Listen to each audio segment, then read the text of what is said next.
إن الله وملائكته يصلون على النبي يا أيها الذين آمنوا صلوا عليه وسلموا تسليما اللهم صل على سيدنا مولانا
নবীজির দরুদ বলিল না, নবীজির দরুদ না বলিলে, নবীজির দরুদ না বলিলে নবী তোমায় ভুলবেন না।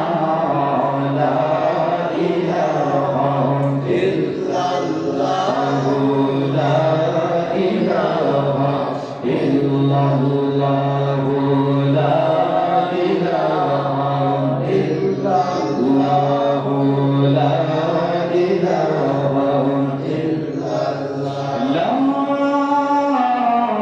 ইলাহা ইল্লাল্লাহ মুহাম্মাদুর রাসূলুল্লাহ সাল্লাল্লাহু আলাইহি ওয়াসাল্লাম।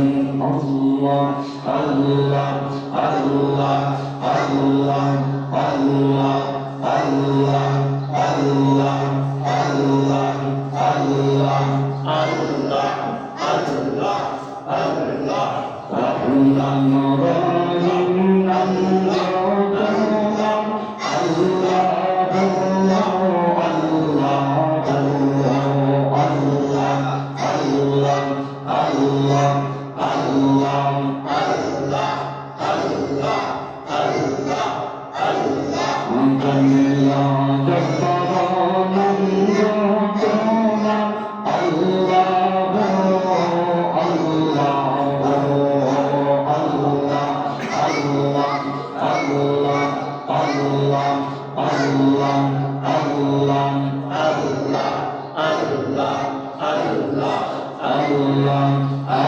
আল্লাহ আল্লাহ আল্লাহ আল্লাহ আল্লাহ আল্লাহ আল্লাহ কেমন করে ডাকলে তোমায়, কেমন করে ডাকলে তোমায়, সাফ করিবা আমরা গুণগান নিয়া ডাকবো তোমায়। আল্লাহ আল্লাহ আল্লাহ আল্লাহ আল্লাহ আল্লাহ আল্লাহ আল্লাহ কেমন করে ডাকলে তোমায়, কেমন করে ডাকলে তোমায়, সারা দিবা বলো না গুণগান নিয়া ডাকবো তোমায়। আল্লাহ আল্লাহ আল্লাহ আল্লাহ আল্লাহ আল্লাহ আল্লাহ আল্লাহ আল্লাহ আল্লাহ আল্লাহ আল্লাহ আল্লাহ আল্লাহ আল্লাহ আল্লাহ আল্লাহ আল্লাহ লা ইলাহা ইল্লাল্লাহ মুহাম্মাদুর রাসূলুল্লাহ সাল্লাল্লাহু আলাইহি ওয়াসাল্লাম। একটু জোরে আওয়াজ দিয়ে বলি মারহাবা।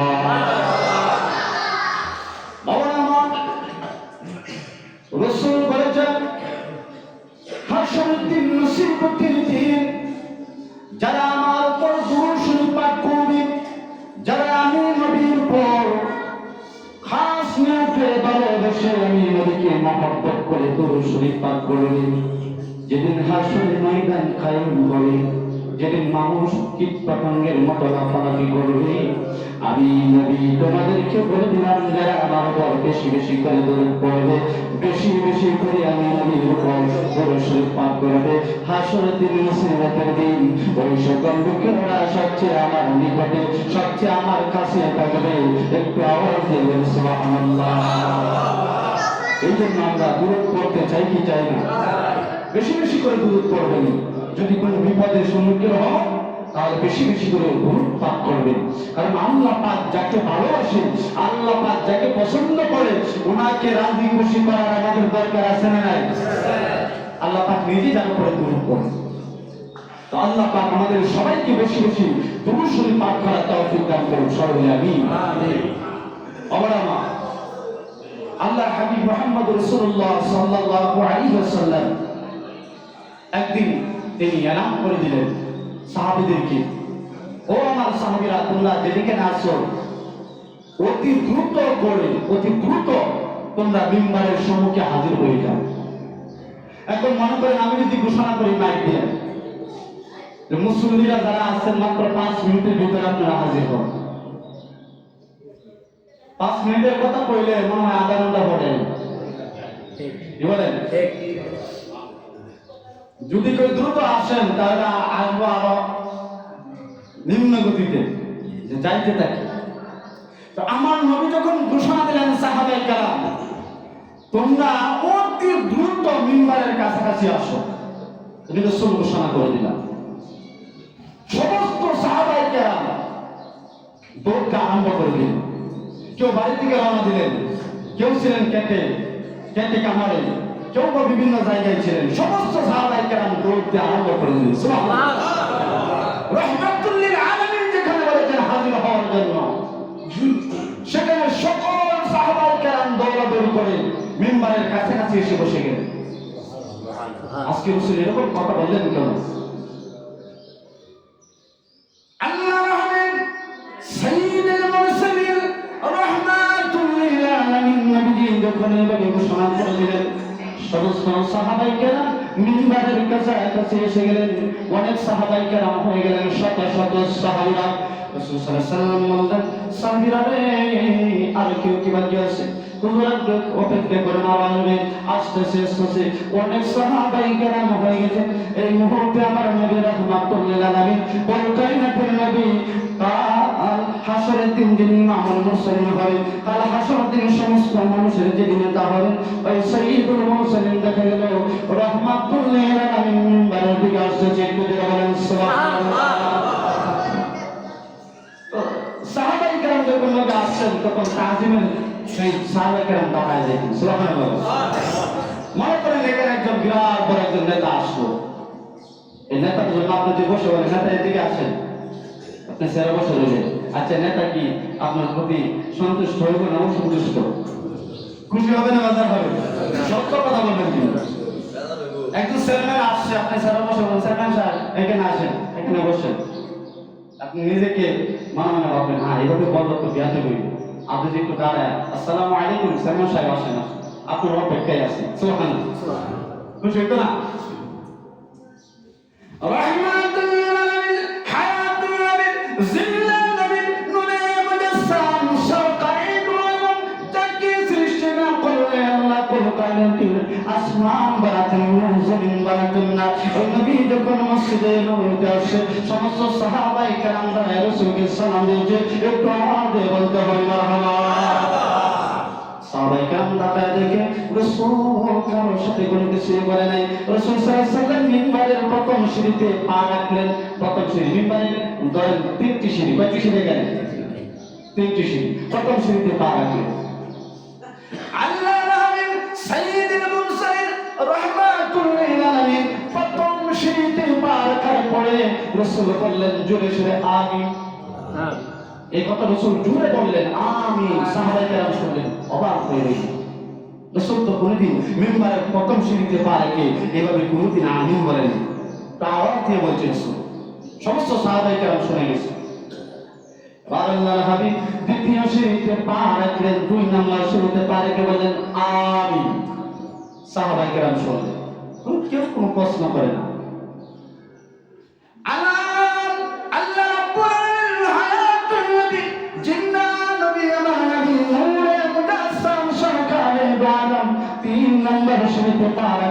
রাখার পরে জোরে সুরে বলতেছে আমিন আমিন। একটু আওয়াজ দেন আল্লাহু আকবার।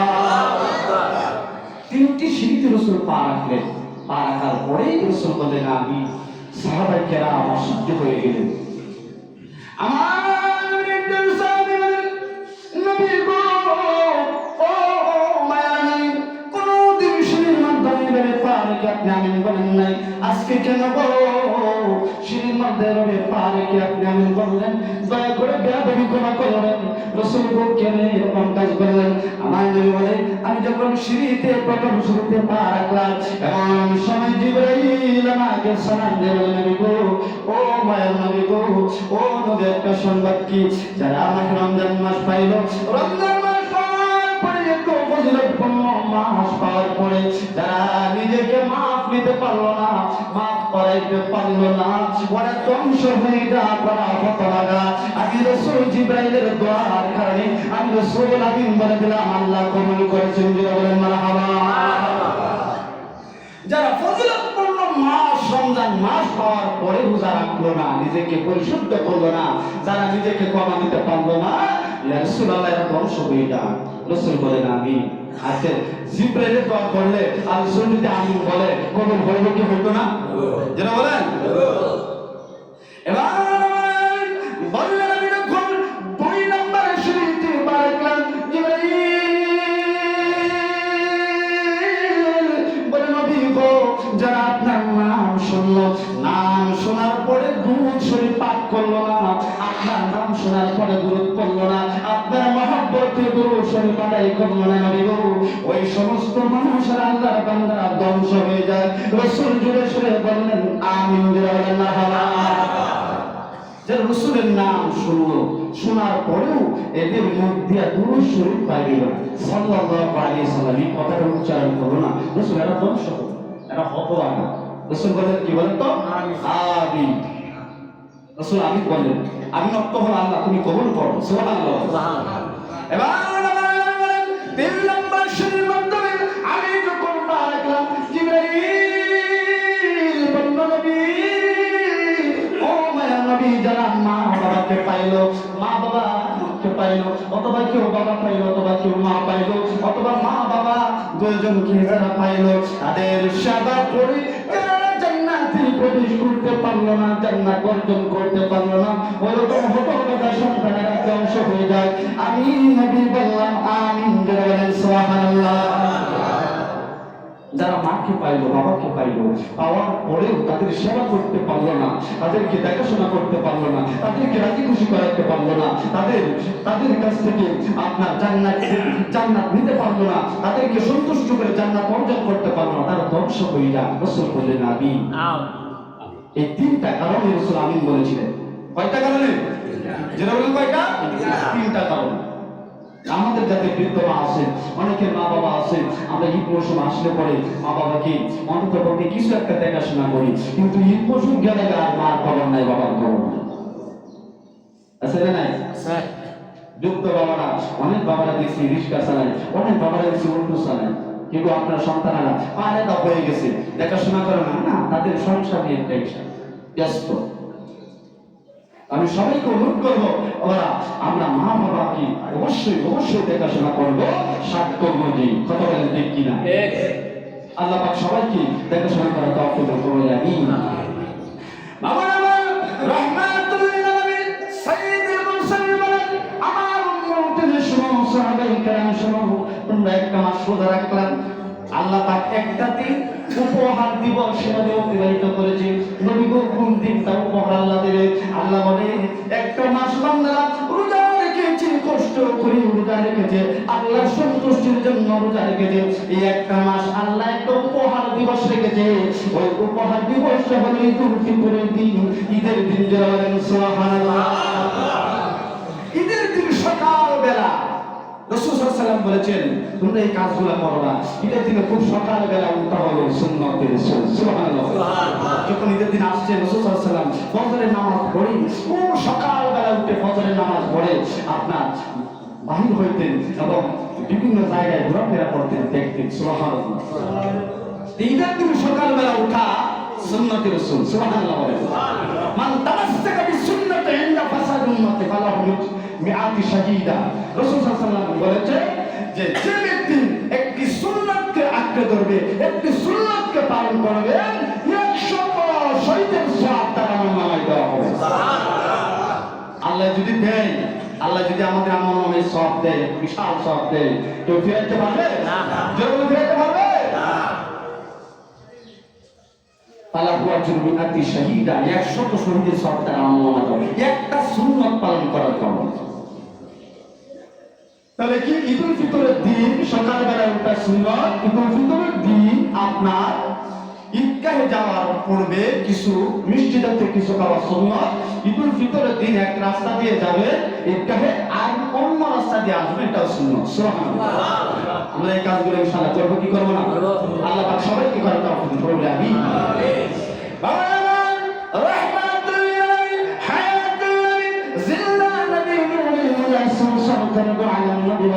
ঈদের দিন সকালবেলা ফেরেশতারা রাস্তার মাধ্যমে রাস্তার মাধ্যমে এইভাবে ফেরেশতারা আনাগোনা শুরু হয়ে যায়। লক্ষ লক্ষ ফেরেশতা, লক্ষ লক্ষ ফেরেশতা আল্লাহ রাব্বুল আলামিন ঈদুল ফিতরের দিন আল্লাহ তাদেরকে জমিনের মধ্যে নাযিল করে দেন। একটু আমাদের বলেন সুবহানাল্লাহ। ফেরেশতারা হাজার হাজার লক্ষ লক্ষ ফেরেশতারা ওরা নাযিল হয়ে যায় ওদিন জমিনের মধ্যে। তারা কি বলে জানেন? প্রত্যেকটা রোজাদার বান্দাদেরকে বলে, বান্দা, ও বান্দা, চলো চলো আমাদের সাথে চলো। ও বান্দা, আল্লাহ পাক তোমাদেরকে ডাকতেছে, আজকে তোমাদেরকে পুরস্কার দিবেন। সুবহানাল্লাহ। এই জন্য আসমানে এই দিবসটা, ঈদুল ফিতরের দিনটা আসমানের মধ্যে হাদিস শরীফে আসছে, আসমানের মধ্যে এই দিনটা হলো পুরস্কার দিবস। সুবহানাল্লাহ। কি দিবস বলেন তো? পুরস্কার দিবস। আপনার এখানে মনে করেন এই যে ক্রীড়া প্রতিযোগিতা হয় প্রত্যেক স্কুলে, মনে করেন খেলার শেষে পুরস্কার দেয় কি দেয় না? সবাই পুরস্কার পায় মনে করেন না? পাইব সবাই না? কিন্তু আল্লাহ রাব্বুল আলামিন বান্দাকে এমন খালিদ এমন মানে বান্দা গুনাহ করতে করতে পাহাড় পরিমাণ গুনাহ হয়ে গেছে। বান্দা খেলার মধ্যে সবাইকে পুরস্কার দেওয়া হয় না, সবাইকে পুরস্কার দেওয়া হয় না। বান্দারে আমি আল্লাহ এত মহব্বত করে করি, এত আদর করে করি, বান্দা গুনাহগার হইলে কি বলছি? তুই যদি একবার কাজ মানে অন্তর দিয়ে কবরের সহিত আমি আল্লাহকে ডাক দিতে পারো, আমি আল্লাহ ইন্নাল্লাহ ইয়াগফিরু যুনুবা জামিআ। আমি আল্লাহ বান্দা একবার যদি আমাকে কাজ বানাতে দিতে পারো, আল্লাহ গুনাহ করেছি, আমি জানি তুমি গফফার, আমি জানি তুমি রহমান, আমি জানি তুমি মাফ করতে পারো, আল্লাহ আমাকে মাফ করে দাও না। বান্দা হাত উত্তোলন করতে দেরি হবে, আমি আল্লাহ আমার করুণায় তাকে মাফ করতে দেরি করবো না। সুবহানাল্লাহ। কেন সবাই পুরস্কার পাবে যদি খাস বাদে আপনার ইখলাসের সাথে আল্লাহকে ডাকে।